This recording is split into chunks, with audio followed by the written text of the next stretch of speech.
how to transfer Pi from Binance to Trust Wallet. So it's not officially listed.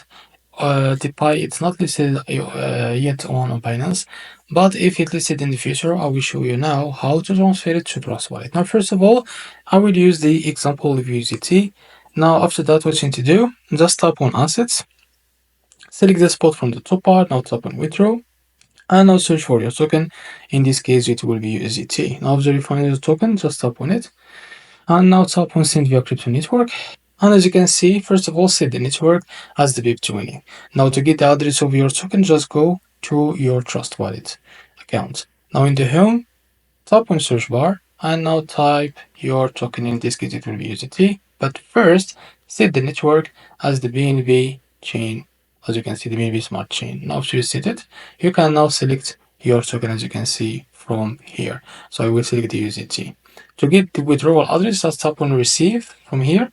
And you just can copy the withdrawal address and now go back to your Binance account and you can paste it in the address here, as you can see. Now after that, set the amount that you want to transfer and just tap on withdraw. So this is how to transfer Pi from Binance to Trust Wallet. If you found this very helpful, please like and subscribe. See you next video.